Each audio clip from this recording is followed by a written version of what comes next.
अगले वक्ता के रूप में डॉक्टर अमरनाथ प्रजापति जी, सहायक प्रोफेसर हिंदी विभाग, कर्नाटक राज्य अक्क महादेवी महिला विश्वविद्यालय बीजापुर से हमारे बीच में हैं। मैं उनसे विनम्र आग्रह करता हूं, सर अपने विषय महात्मा गांधी के आंदोलनों पर आधारित प्रतिबंधित हिंदी काव्य पर अपनी बात रखें। आदरणीय अमरनाथ प्रजापति जी।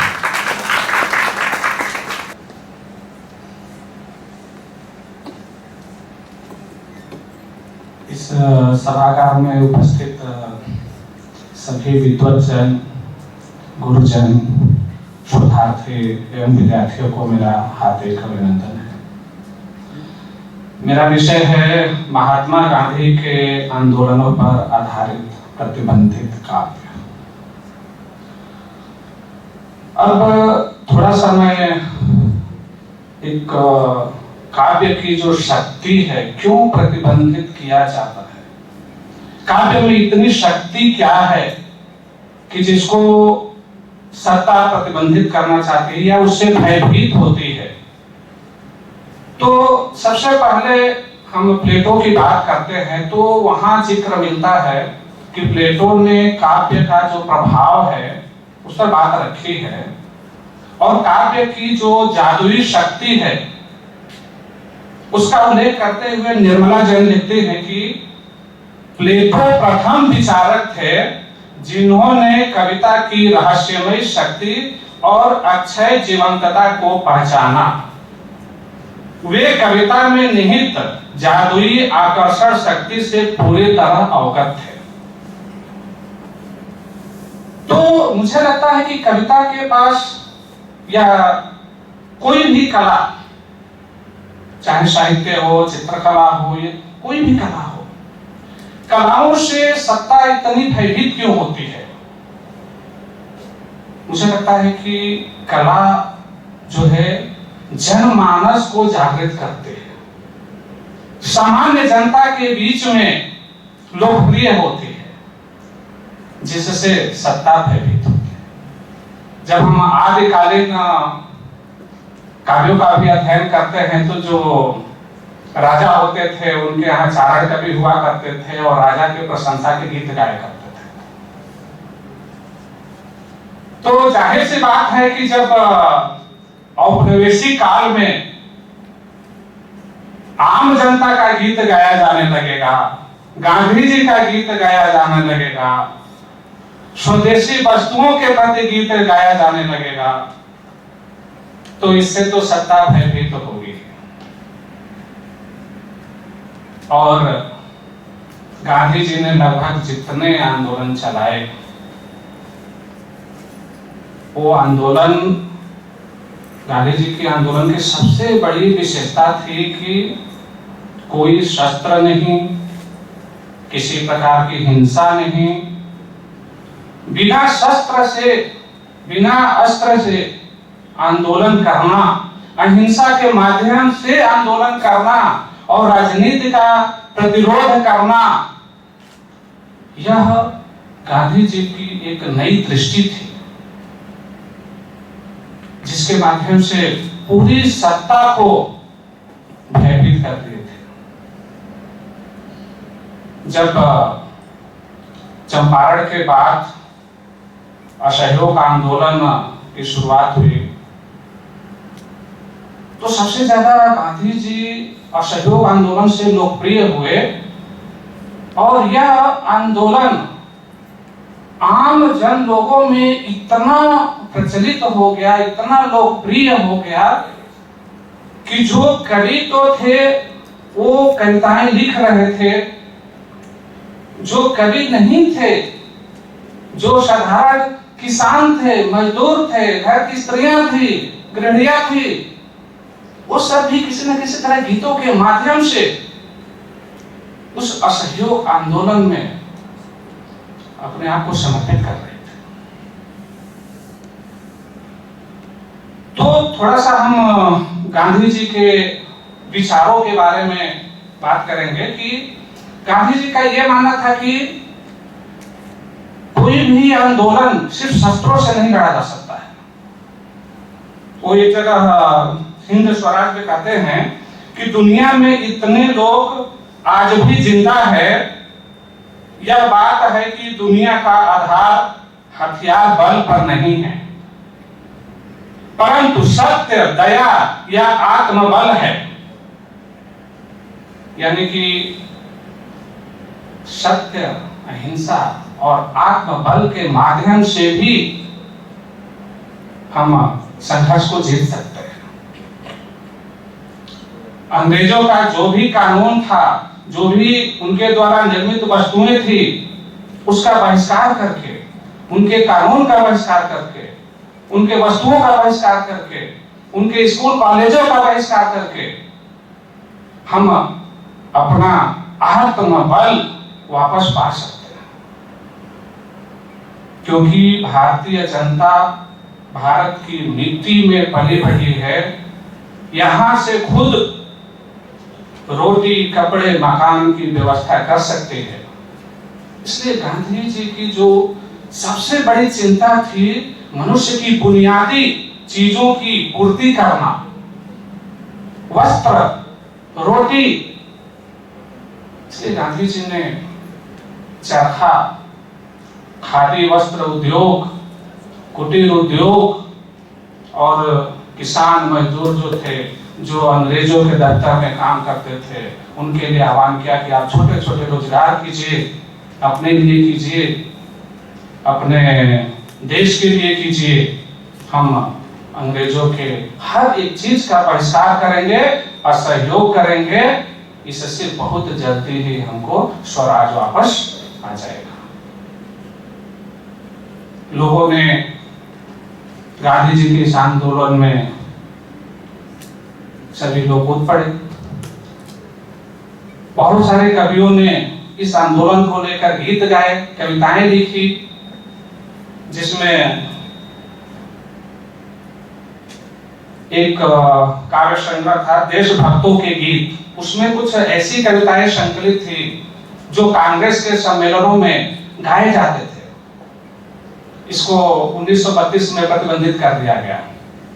उसमें से अधिकतम जो गीत थे गांधी जी पर थे, उनके चरखों पर थे, उनके व्यक्तित्व पर थे, खादी पर।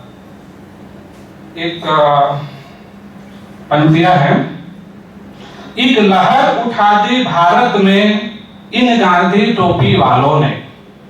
एक लहर उठा दी भारत में इन गांधी टोपी वालों ने, स्वाधीन बनो यह सिखा दिया इन गांधी टोपी वालों ने। रोते हैं विदेशी व्यापारी और सिर धुन धुन चिल्लाते हैं, खद्दर से प्रेम किया जब से इन गांधी टोपी वालों ने। घर में जो स्त्रियां काम करने वाली थी, गृहिणी थी, खेतों में काम करने वाली, रोपनी करने वाली, मजदूरनी, वो सब भी इस आंदोलन से प्रभावित थे। एक इसी तरह कविता की पंक्ति है कि स्त्रियों की भूमिका कैसी थी। एक स्त्री कहती है कि चक्की चलाऊंगी, शीर्षक है कविता का। उसमें कहती है, जो कुछ पड़ेगी मुझ पर मुसीबत उठाऊंगी, खिदमत करूंगी मुल्क की और जेल जाऊंगी, घर भर को अपने खादी के कपड़े पहनाऊंगी और इन विदेशी लत्तों को लूका लगाऊंगी। ये लूका लगाना जो शब्द है, ये लोक प्रचलित शब्द है। इससे यह साबित होता है कि ये जो कविता लिखी गई है, ये ग्रामीण परिवेश की कविता है, लोक जीवन की कविता है। यानी कि ये गांधी जी का जो असहयोग आंदोलन था, पूरी जन जन तक फैला हुआ था। एक और इसी तरह की पंक्ति है कि मुझे गांधी का चरखा मंगा दो पिया, बिना चरखा के होना गुजारा पिया।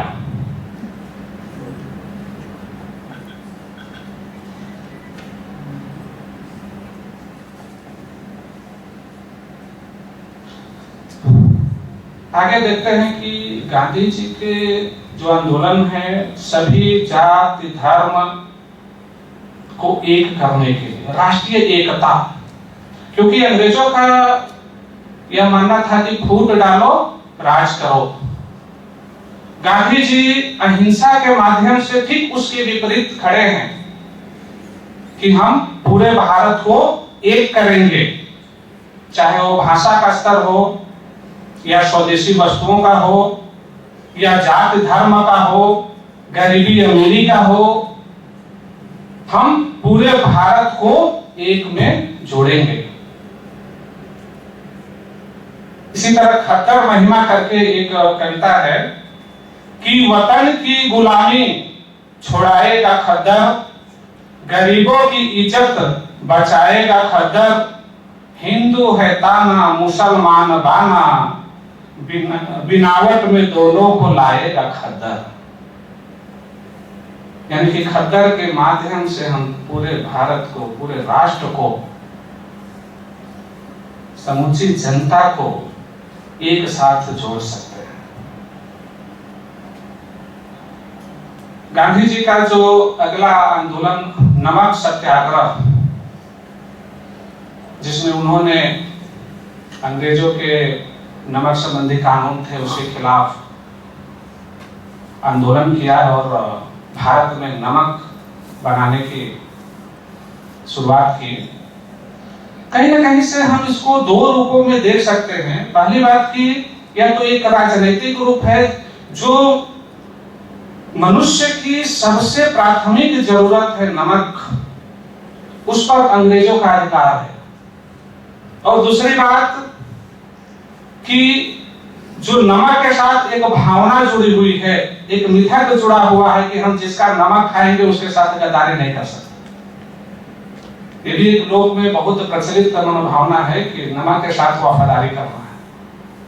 और अधिक से अधिक भारतीय लोग अंग्रेजों के दफ्तरों में काम करते थे, नौकरियां करते थे, तो उनके साथ गद्दारी करना भी मुश्किल था।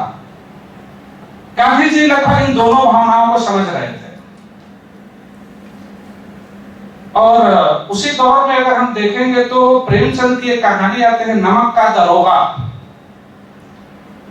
कहीं ना कहीं उसका जिक्र कहीं 1914 प्रकाशित मिलता है, कहीं 25 प्रकाशित मिलता है, लेकिन उसी औपनिवेशिक दौर की कि प्रेमचंद भी इस चीज को समझ रहे थे, क्योंकि उसमें जो उन्होंने लिखा है कि जब दरोगे की नियुक्ति होती थी तो सब चाहते थे कि हमको नमक का दरोगा बनाया जाए, क्योंकि वहां पैसे बहुत मिलते थे। लेकिन प्रेमचंद ने ऐसा गढ़ा है कि जो मुंशी बंशीधर है, सत्यनिष्ठ, ईमानदार, अपने कर्तव्य से थोड़ा भी अडिग नहीं होता है। और भले सस्पेंड कर दिया जाता है लेकिन वह कभी अडिग नहीं होता है। सारी चीजें उसके खिलाफ रहती है, कोर्ट, गवाही, अदालत सब उसके खिलाफ है, लेकिन फिर भी वो कर्तव्य निष्ठ है। सत्य के प्रति उसकी निष्ठा है। तो इस आंदोलन से जुड़े हुए भी बहुत सारे कवियों ने कविताएं लिखी। एक है, नमक बनाने वालों के न गोली है न गोला, न हाथ में लकड़ी सादा रखे, कंधे पर बड़ा एक झोला। तो उस दौर में एक चीज और हम देखते हैं कि काव्य की लगभग जितनी शैलियां हैं, चाहे वो कजरी हो, होली गीत हो, यहां तक कि 12 मासा भी लिखा गया है। आल्हा हो, कव्वाली हो, झूमर हो, चैता हो, ठुमरी हो, यानी कि काव्य की लगभग जितनी शैलियां हैं किसी न किसी रूप में उस आंदोलन से जुड़े हुए, गांधी जी के जीवन और व्यक्तित्व से जुड़े हुए लिखी गई। एक छोटा सा उदाहरण मैं अल्लाह का देता हूं कि उस समय अभी भी उत्तर भारत में अल्लाह यानी कि परमार रासो जिसको गाया जाता है और बहुत ही लोक प्रचलित यह महाकाव्य है कि जिसको गा गाकर सुनाया जाता है। तो उस समय एक कवि ने अल्लाह को सत्याग्रह से जोड़ा। नमक सत्याग्रह अल्लाह, स्वराज अल्लाह, सत्याग्रह अल्लाह, इस तरह से उस पे गीत गाए गए और गांधी जी को वहां एक नायक के रूप में दिखाया गया। खादी को, चरखा को हर जगह गांधी का एक प्रतीक रूप में प्रस्तुत कर दिया गया। इसकी एक पंक्ति में सुनाना चाहूंगा, क्योंकि अल्लाह का अपना एक लय है। अभी परमार राष्ट्र में जिस दिन जन्म भयो अल्लाह के, धरती धसे अढ़ाई हाथ, तावा के तावा रोटी जले, बटुली दाल भसन हो जाए, ऐसे ऐसे पंक्तियां है। उसी तर्ज पर बांध लंगोटा खद्दर वाला, खद्दर का पैजामा धार, खद्दर ही की बांधो पेटी, कसके कमर हो तैयार, कानून नमक का किला तोड़ के बिल्कुल तहवा दिया ठहारे, प्रथम जीत भाई बाबा की विजय पताका दिया उड़ाए। इस तरह से सभी काव्य शैलियों में गांधी आंदोलन से जुड़े हुए लोगों ने और आम जनमानस पूरी तरह उसके साथ सम्मिलित हुआ। और इसी के साथ मैं अपनी बातों को विराम देता हूँ। यहाँ पर मुझे समय दिया गया, इसके लिए इस संगोष्ठी के सभी सदस्य, हिंदी विभागाध्यक्ष और यहाँ पर उपस्थित सभी विद्वजन को मैं हार्दिक अपना धन्यवाद देता हूँ।